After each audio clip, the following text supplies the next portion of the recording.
Good morning and a very warm welcome to our fifth COG Extra. I'm Tabitha Goldstaub, co-founder of COGX, and it's a thrill to welcome you from wherever you are today to our Health COG Extra, What Now for the National Health Service. Now, I am not Dr. Jack Kreindler, the man who was billed as your MC for today. Dr. Jack Kreindler is the founder of and medical director of the Centre for Health Human Performance. He was going to guide us through the whole day with his expert hands, but he had builders starting work hammering on his wall just as we went to go live this morning. And so I will be introducing you today, and he will pick up after this first session. So what is today about? Today, we're going to ask the big questions.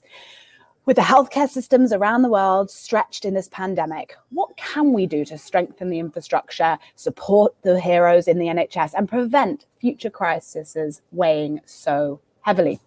This morning's sessions come at an opportune time with the new Track and Trace app being launched just last week, and we're so keenly aware of what role technology can and can't play in giving us a clearer picture on this pandemic. I'm looking forward to hearing from the brilliant speakers and practitioners, from government ministers to award-winning authors, leading health tech experts, and of course, hearing from you. We'll be discussing everything from the power of interoperable data to the vital role medical devices could play in our future health, and most importantly, how we can help support the venerated 72-year-old institution, the NHS. We are delighted and very grateful to have the continued support of Microsoft, an organization that through their next-gen technologies have been helping empower people, businesses, and the NHS address the complex challenges facing healthcare industry today. Do join our virtual expo to go and talk to the Microsoft experts themselves, as they are playing a crucial role in what the future looks like. Check out their interactive side events, round tables where you can really get stuck in. They include a fireside chat with Accenture on the transformation of the NHS, and additionally a session about reskilling. All of the information about how to join is on the COGX platform. One last thing from me, I'm really excited to say we've been CPD accredited. So you can head to the website and get your certification if you'd like. 1.1 event. So thrilled you're all here. And that leaves me only to introduce the very wonderful Laura Robinson, Health and Life Sciences Lead for Microsoft. She's here this morning to say a few words and introduce our first session. Laura, are you there? I am. Yes. Thank you, Tabitha. Oh, thank you. We're really excited to be partnering with COGX to sponsor this session. Healthcare is a vital part of the business here at Microsoft, and there's really no better forum for us to engage with the people who are on the front line, the people who are involved in the decision-making, and those really who want to see the best outcome for everybody involved. Our mission at Microsoft is to empower every individual and every company to achieve more. And this is really the North Star in everything that we do. Every product choice that we make, and every customer that we engage with. And these aren't just words to us. When we talk about empowering people, we talk about giving them the tools that allow anybody, anywhere on the globe, to do what they want to do. Healthcare is evolving, and as Tabitha said, the challenges are real. And we're delighted to have the opportunity today to talk to you about the potential role that industry partners like Microsoft can play in helping our customers create better experiences, better insights, and ultimately leading to better patient care. We hope you have a great day. We'll be around, so please reach out. We'll be hosting some side sessions. We'll be involved in the expo. With that, I'm going to pass it over to Glen, who's going to be hosting a panel. I hope you enjoy your day, and I'll look forward to seeing you later. Thanks, Laura, and welcome to our panel, everybody. The left hand talks to the right, building interoperable, intelligent healthcare. So one of the biggest challenges facing health systems today is realizing the potential of interoperable data, allowing all 6,000 health vendors that work alongside the NHS to talk the same language and create a healthier and dynamic data ecosystem. With a move now to get regional healthcare systems more integrated, we envisage a world where healthcare professionals everywhere are able to access a more holistic overview of patients merely by connecting to a broad range of cloud-based data. The questions remain for this timely session: how do we create a better overview of our health by using the right data? And what are the main challenges healthcare professionals face when trying to engage with more intelligent data? Hello, I'm Glen Robinson. I'm the National Technology Officer at Microsoft in the UK. I work with leaders of state and enterprise, regulators and customers, helping them best leverage our innovations that drive their digital transformation. Today, I'm joined by my colleague, Dr. Junaid Bajwa. Junaid is the Chief Medical Scientist at the Microsoft Research and a practicing physician at the NHS. He was previously the Global Lead for Strategic Alliances and Solutions for the Global Digital Centre of Excellence at Merck Sharp and Dohme, where he led a range of strategic initiatives to improve patient care, including establishing an internal partnership across the enterprise and external partnerships across healthcare ecosystems. He co-founded Velocity Health as Europe's first prevention-focused digital health accelerator in partnership with Telefonica, and led his team to deliver the NHS testbed in partnership with Verily Life Sciences, which the Health Service Journal recognised as the best pharmaceutical partnership with NHS in 2018. Welcome, Junaid. Next, we've got Maxine Mackintosh, co-founder and research associate with One Health Tech. Maxine is a postdoctoral fellow between the Alan Turing Institute, the Health Foundation, and the University of Oxford. Her work applies machine learning to large NHS datasets. Prior to this, she completed a PhD at UCL on dementia and electronic health records, an MSc in health policy planning and financing, and a BSc in biomedical sciences. Maxine is also the co-founder of One Health Tech, a global volunteer-led grassroots community that supports and promotes underrepresented groups in health innovation. She's worked across a range of organisations, including the World Health Organization on Artificial Intelligence Policy, L'Oreal's scientific team, and technology strategy in Roche Diagnostics. She's part of a number of communities and committees, including a board member for the Eastern AHSN, the World Economics Forum's Global Shapers, the Churchill Fellowship, the British Computer Society, and previously she sat on DeepMind Health Independent Review Board. And she's also got time to come and join us today, for which we're very grateful. So welcome, Maxine. Thank you. And lastly, we've got Charles Gutteridge, who is the Chief Clinical Information Officer at Barts Health NHS Trust. Barts Health NHS Trust are one of the largest NHS trusts in the UK, combining a group of 5 hospitals, 25,000 staff, and care for a population of 2.5 million patients in East London and beyond through their acute, community and mental health services. As well as a district hospital facility for 3 London boroughs, they have the largest cardiovascular centre in the UK, the second largest cancer centre in London, and an internationally renowned trauma team and the home of the London Air Ambulance. Charles, welcome. So we're going to get straight into the panel now. And our first question that we're looking to answer today is, how do we create a better outcome of our health by using the right data? And if I might start just by posing, historically, health benefits have not been evenly distributed. We've ended up with marginalised communities. How can we ensure going forward that we don't get the same outcomes? Now, Junaid, I know that you're very focused on the combination of clinical and medical data not being enough to deliver this outcome. So could you kick us off by talking a bit more about that? Yeah, no, happy to, and delighted to be here, Glenn. And even when we take histories, I wonder why that patient has come to me today. I wonder how long they've had that presenting complaint or that issue. What's their family history? What's their past medical history? What's their drug history, social history, interactions? I'm gathering data all the time. And it's not just the medical data that's important, but it's also that wider data set, the social determinants of health, which is really important. But actually, that data isn't enough.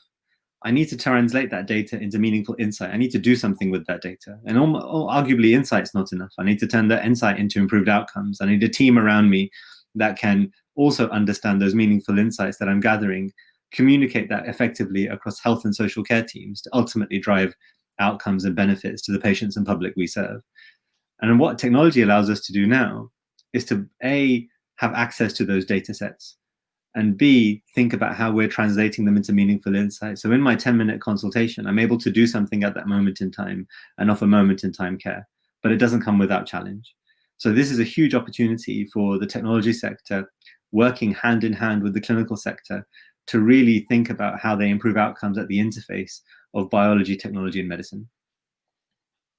Yeah, brilliant. Thank you. And Maxine, I know this is something that you and your team look at One Health. Can you talk a bit more about the use of data to solve this challenge? Yeah, absolutely. So probably illustrate it with a couple of bits of work that are happening at the moment. So I've been part of DELVE, which is the Royal Society's sort of guerrilla initiative that's deployed a bunch of marooned machine learning scientists against statistically complex policy problems.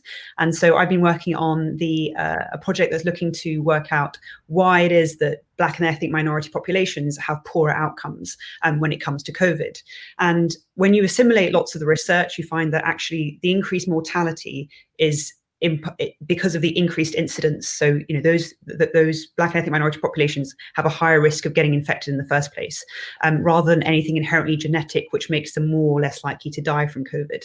And as I'm sure many of us would recognize, it's not because of the melanin in your skin per se, it's because of your social determinants of health. It's because overwhelmingly these populations represent groups that are working in high risk jobs, social care, checkout services at supermarkets, those that are in kind of lower socioeconomic groups, and that's what puts them at greater risk. And when you put that in a backdrop of systemic and institutional racism, these populations are a huge disadvantage. But the slight issue is that then when groups like us were currently deployed to try and work out, actually, is there a genetic factor? Are these populations dying at a higher rate when they're infected? We didn't really have the data we needed. We really needed that social determinants of health data. And unfortunately, the medical records, the electronic health records that we have don't give you that data that Junaid has been talking about, the data that actually says where you live, who you love, where you're working, like what's the roof over your head like. And so this complete gap in social determinants of health data is a real problem if we're trying to do kind of real prevention. So I'll shut up, but I can talk a little bit more later about how we're trying to work with bigger companies that Junaid will be very familiar with, but the telco companies, the banks, the cookies companies that are actually sitting in quite a good position to collect your social determinants of health data. So how we can work with them to make use of this data that's sitting all around us that's currently not being used for healthcare purposes. Yeah, really nice point. I think this challenge of actually getting access to that data that we know is going to have so much benefit is a big challenge for us. So Charles, and how do you see this, obviously across the NHS Barts Trust, the use of data to sort of benefit but both the healthcare worker and indeed the patients that attend your facilities? How do you see this playing out and being of benefit today? So I'm going to start at the point actually of entering information and data into those electronic health records that Maxine is struggling with. The tools that we have don't always support easy entry of data, and I think the lag time that me and my colleagues have taken to enter data has been enormous, actually, and there are a whole range of things behind that if we have time we can talk about in relation to training, how we educate medical students and so on. But the key thing about turning a conversation that you have with a patient into data is, what do we mean by that? And to be frank, most of my colleagues, and even I, when I was still in clinical practice, enter free text. So there is no data in the way that I think we've been discussing so far.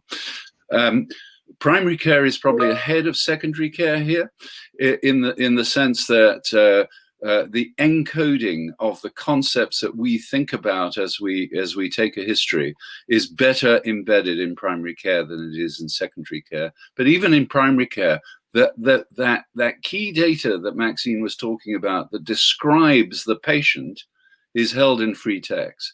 So that's one of the big promises of our current generation, is the ability to use natural language processing to turn that free text into encoded data. The next thing, and I think this goes back to what Junaid was saying, is that essentially what one has to do is to think about the data of the individual and have an enormous data set of the collaboration of all individuals putting together their data as a population.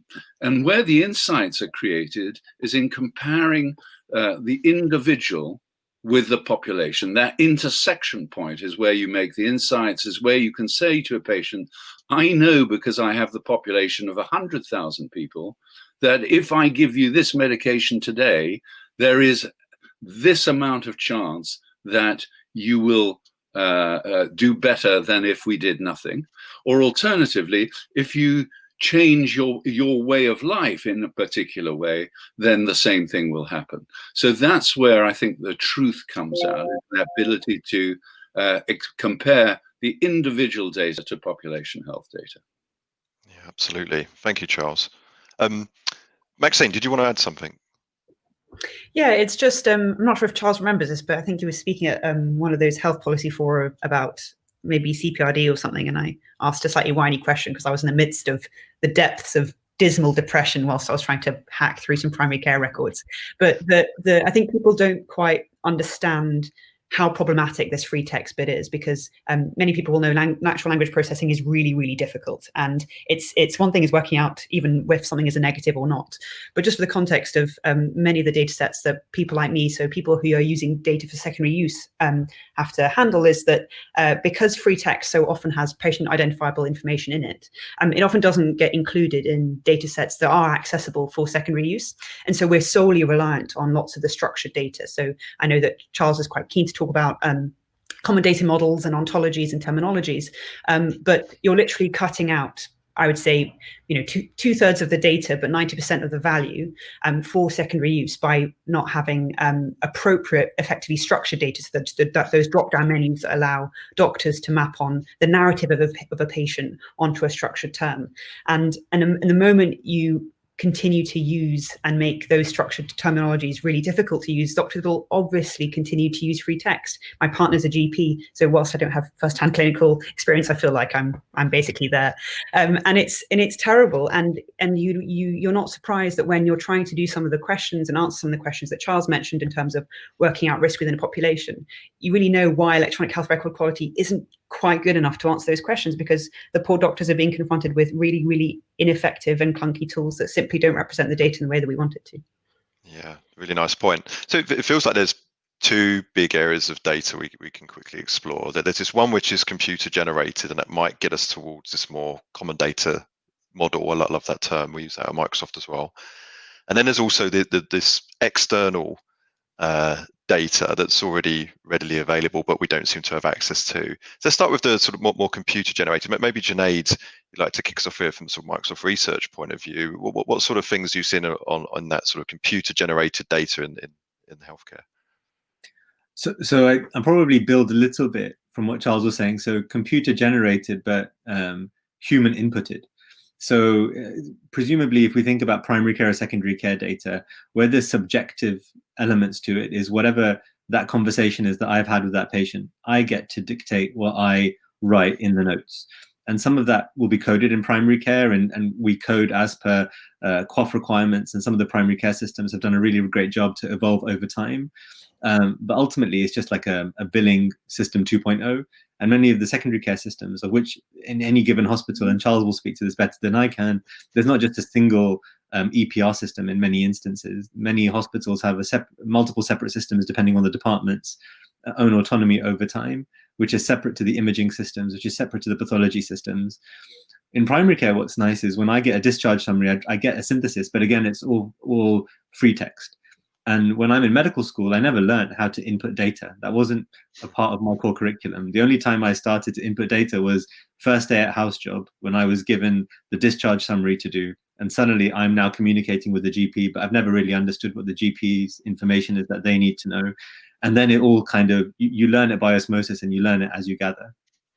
Yeah. Where data is, where I suppose in a more truest sense today, and where we can apply some of our special tools, is kind of in the imaging space or the pathology space. And we can start to ask questions of CT images, MRI images, and X-rays. And we're doing a lot of that with our work in COVID today. In addition to that, the future promise of natural language processing as it relates to biomedical data is huge, but we need to get better at it. And for any of these instances of technology, we have to have domain expertise to marry that up, as well as massive compute power to do the task at hand. But if we can imagine a world where actually we're trained better in the healthcare profession to think about the data we should input, have better systems that allow us to do that data input seamlessly. And also, actually, on the other side, I don't get 50,000 pop-ups the moment a patient comes in for their 10-minute consult. And actually, I can have much more time to spend with that patient. And actually, in an ambient way, that data is collected in the background. What a better experience that is for me as a clinician, and hopefully what a better experience it is for the patient.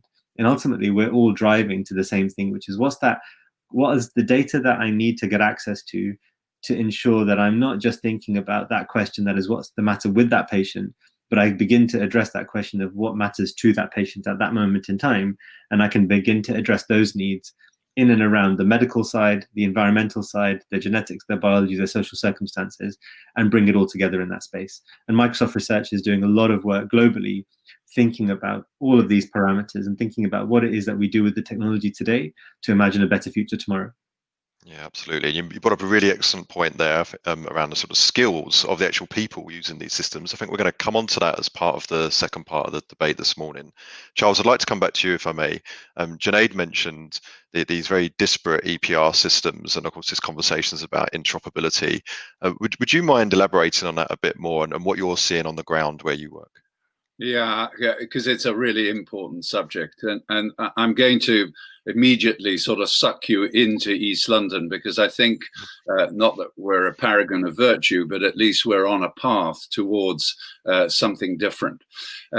We very, very deliberately, about 8 years ago, formulated what we call our single system strategy, and that doesn't mean that we only use one system because we think that's not practicable or desirable, but we do think we should have only one system in the group of hospitals that we run, in the sense that we have a single electronic health record.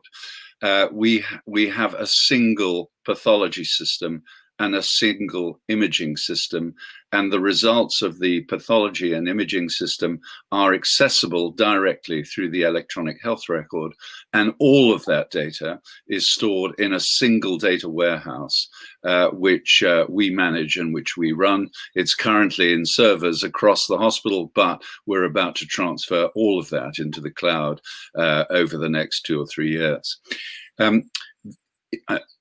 The reason I think that's really important is that one of the things I sort of shared with Glenn that I think is worth talking about is what human beings think about all of that.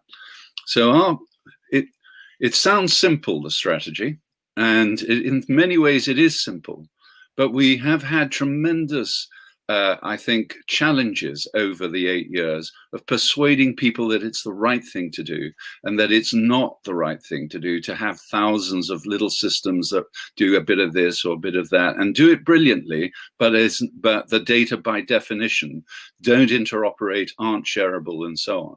And I think one of the greatest achievements that I've seen in that 8 years is that because we established that strategy and made it happen, and produced a single electronic health record across the 5 hospitals, then the implementation of our health information exchange with primary care is one of the best in the country.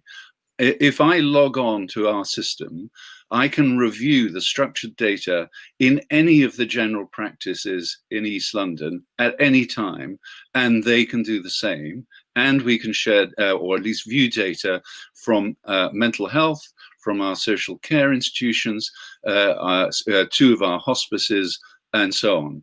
And that system has now spread to cover most of London, so that something like 6 million people's records are viewable at the point of care. The one thing I would say, as this is a discussion about data, is although it's structured data and I can view it, it's not data in a database or in a data warehouse. It's the data in a record, and it's not usable for an analysis. So the next challenge, I think, is creating data systems that allow you to do the population analytics in the way that Maxine does through the Turing Institute, and the way I described around that intersection of the individual with the population. Yeah, absolutely. And Charles, congratulations on achieving that. That sounds like an amazing outcome for your patients as well. So well done, and thank you for that. Maxine, can you expand on that then in terms of that data? Well, I think I'm sure Charles would be too humble in saying he's paragon of virtue and that they are in East London, but I think that I find it mind-blowing what's been achieved in East London, and particularly given that the population is one of the most culturally heterogeneous in the country.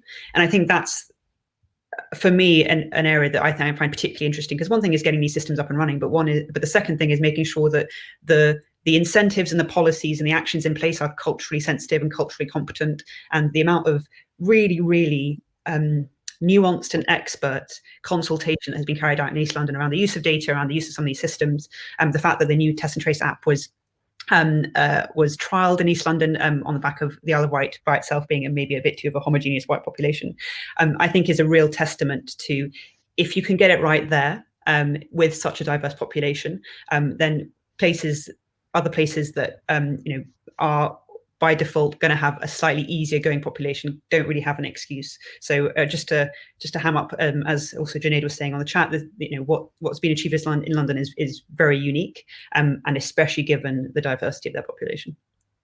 Yeah, brilliant. Thank you. Yeah, So can I just add please. one thing?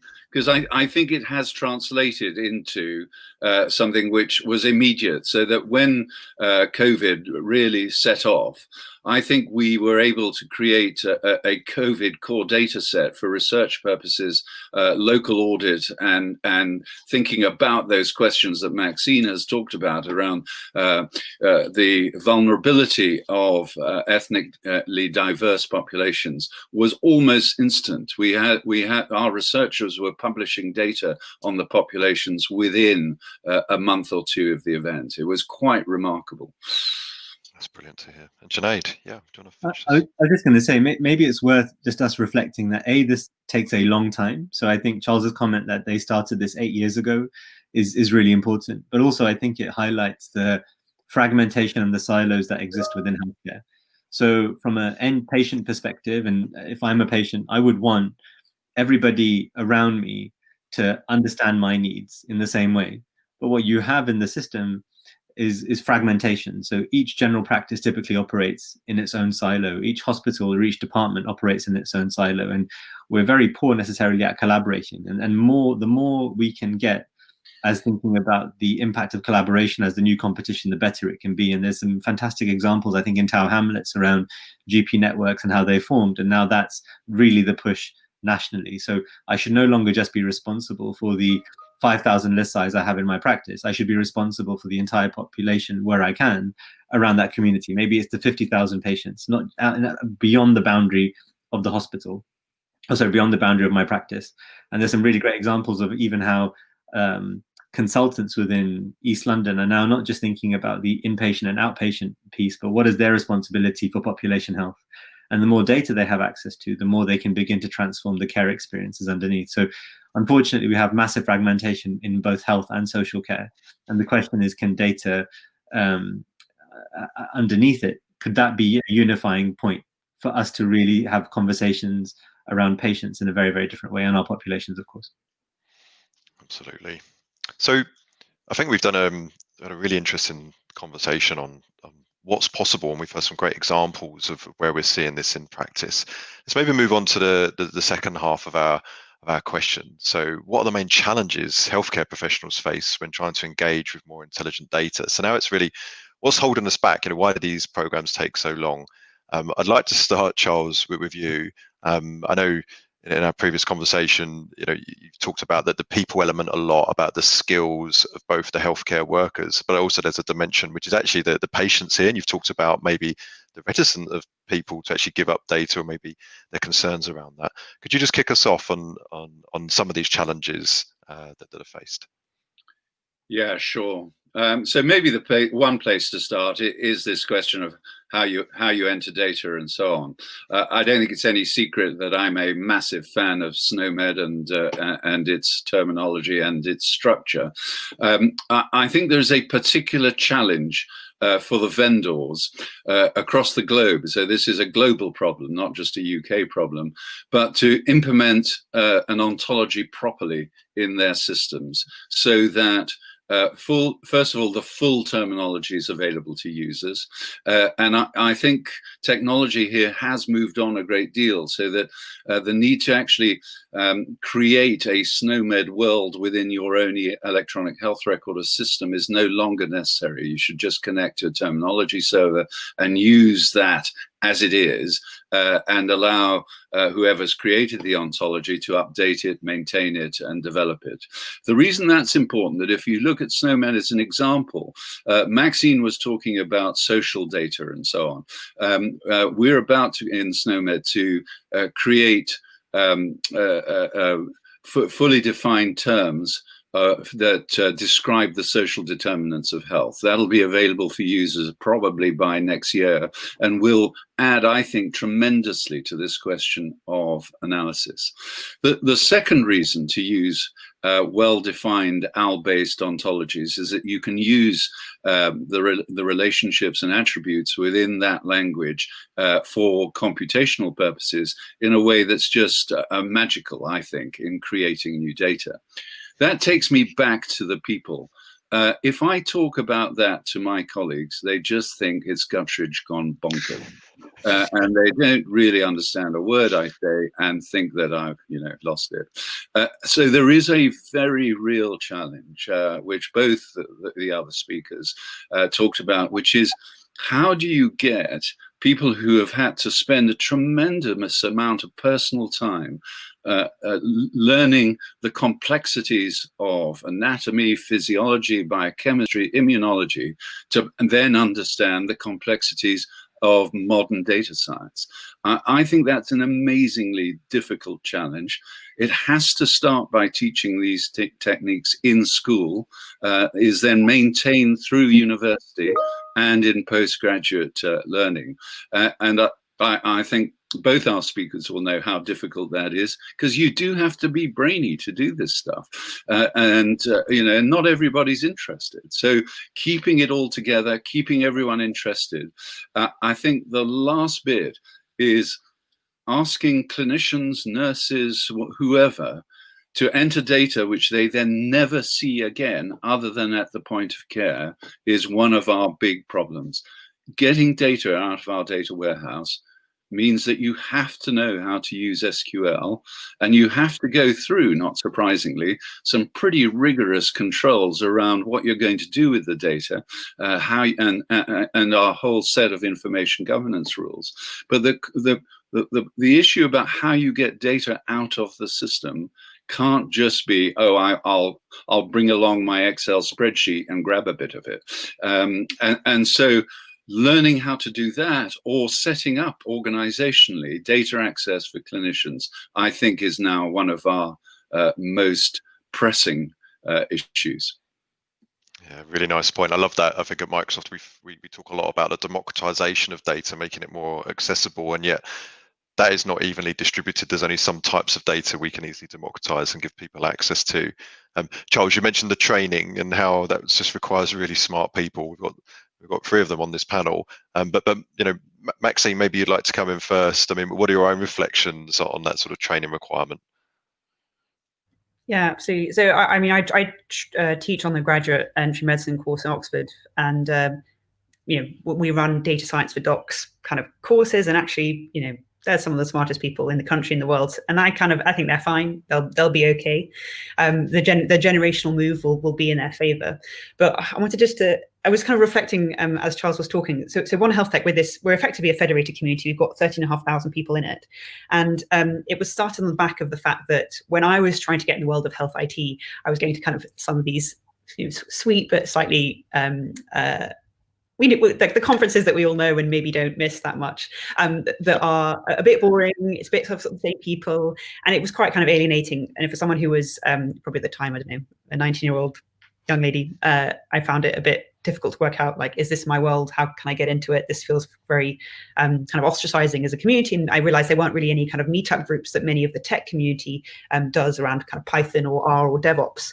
And so we set up One Health Tech to basically be that community that is hopefully, as much as possible, being that kind of welcoming organization that can put an arm around you to say, this SNOMED stuff, it's not a big deal. Or, we ran a session that was, it was basically like a pub quiz. You had to work out if something was a real ICD-10 code or not. An ICD-10 includes things like being struck by an orca and falling off a skateboard. And once you start to engage people with that, then before they know it, they're talking about common data models and ontologies and terminologies. And so it really a little bit is around the culture and the way in which people train and learn. 80% of people join the One Health Tech community because they want to refine some skills, and they found their employers are not supporting them to do that. And it's because there isn't a really defined career path and training path, because this is a fairly new field. And so by making and taking advantage of the people around you and the skills around you and doing it in a kind of relaxed and informal and community-based way is also a really good way to take advantage of the fact that we are in this very, very rapidly evolving and moving space. So I think training can happen on lots and lots of different fronts. But I've personally learned, I learned to program via a community initiative that teaches young women to code. We've helped support loads of startups get funding, again, based on a community initiative. So I think we also have to just be a bit more creative about how we expect people to be able to learn skills on the fly, because I suspect by the time it gets into medical school, it'll be really defunct. And that's a bit of a problem, I guess, in terms of making sure we stay on top of the times. Yeah, absolutely. I love that, the fact that you're getting all that help from the communities. Now you're providing that help to others as well. So thank you for doing that. What about Janae? Do you have any reflections here? Are you also involved in communities, or do you see more of the sort of traditional educational paths providing the help and guidance, or is it coming from industry? Where do you see it coming from? So I think it's everybody's problem. I don't think we should isolate it to any particular group, but I think kind of just building on what Charles and Maxine have said, and building on the Topol review, thinking about what the Digital Academy does, this is both a people and technology issue, but arguably a people before technology issue. And this is also about behavior change. So convincing me to change a form of practice is really, really hard if I've already embedded certain behaviors and certain traits in how I do it. And whatever I'm being asked to do has to be relevant to me and relevant to my work. So when I started to get really, really interested in how technology can play a role in improving my care, it came at a point when I was working in Southeast London.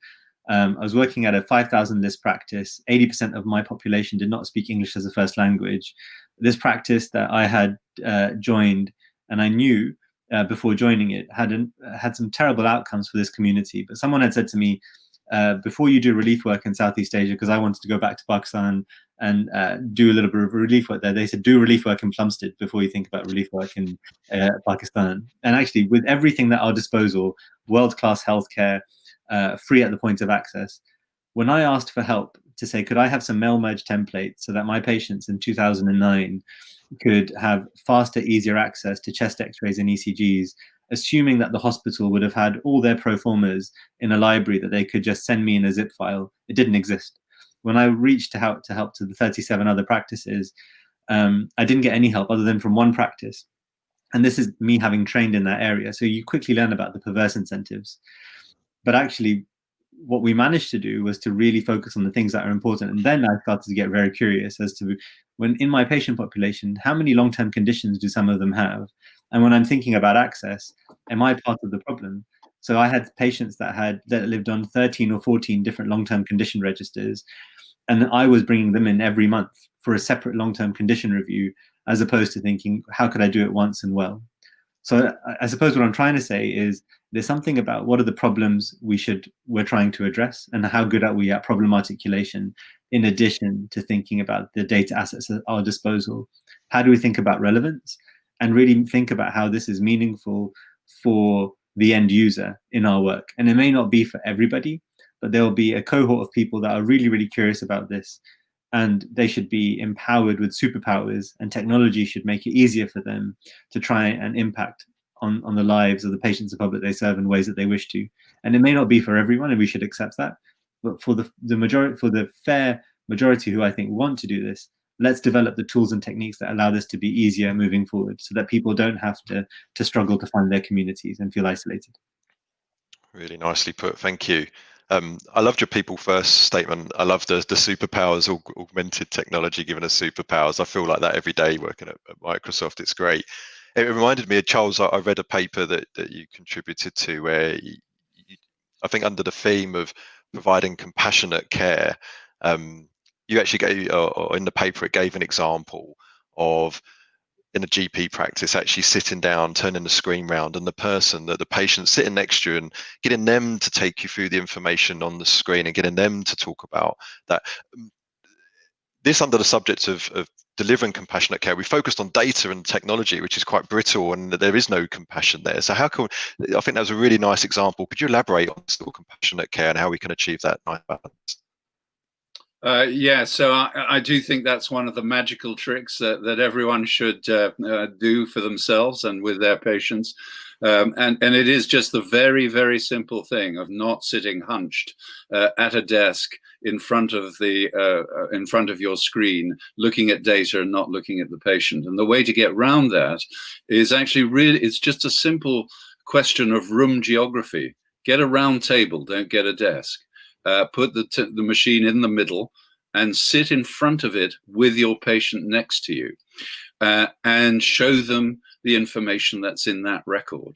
All sorts of things come out of that, one of which is the patients will correct the information with you and say, well, I never said that, doctor, and those kind of conversations.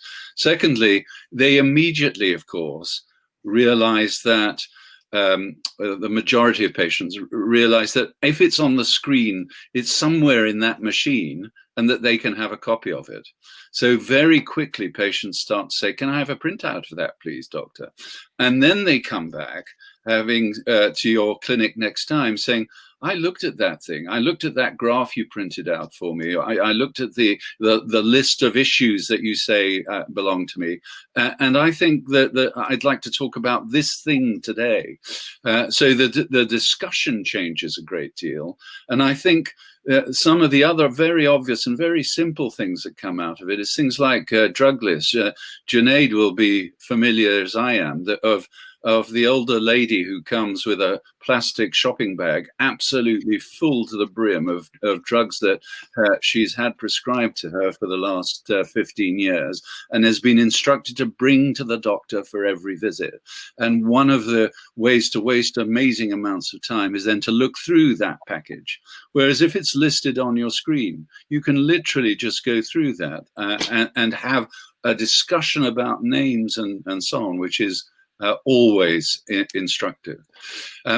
I think the next stage, though, and this sort of picks up something again that I think Junaid was saying, is reformatting how you review patients. So one of the things we did at the Royal London, I was a hematologist when I was still practicing, and our haemophilia folk, once they had problem listed every patient, understood that you could change the model of care to finalize the switch that had happened actually when I was a houseman. So when I was a houseman, boys with haemophilia came to the hospital for me as the houseman to give them a shot of factor VIII.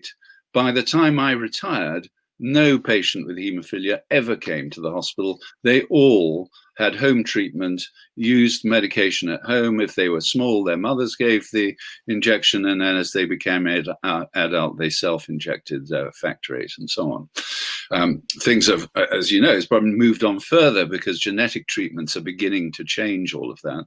But the key thing around was that if patients record their information at home, so this is, say, the number of bleeds and the number of treatments they give themselves, and share that data at an annual visit, prior to an annual visit, then the nature of the conversation changes to, this year, you used 10,000 units of factor VIII and you only had one bleed. What else is going on in your life that we can help you with? Are you able to play simple sports and so on?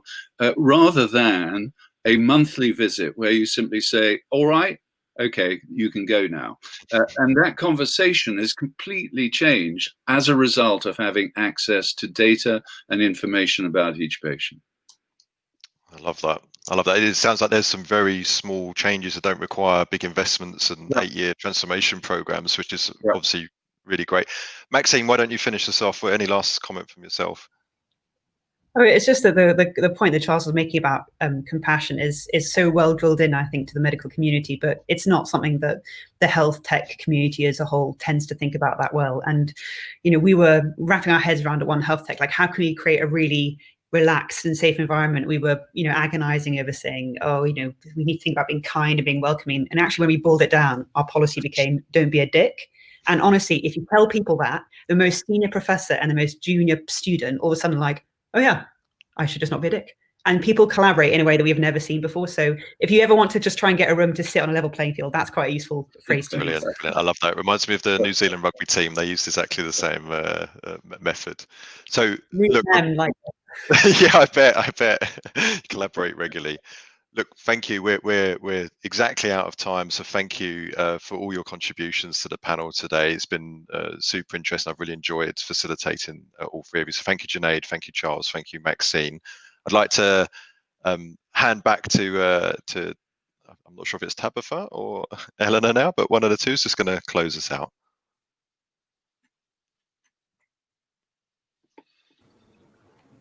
Hello, thank you so much.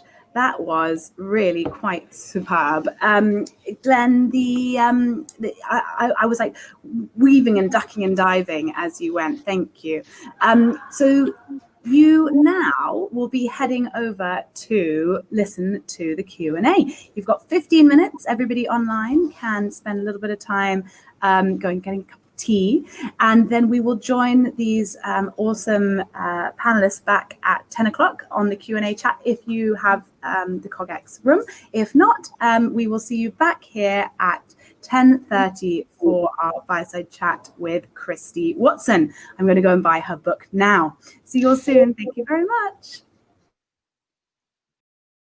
Want access to more CogX videos? Subscribe now for free at cogx.co.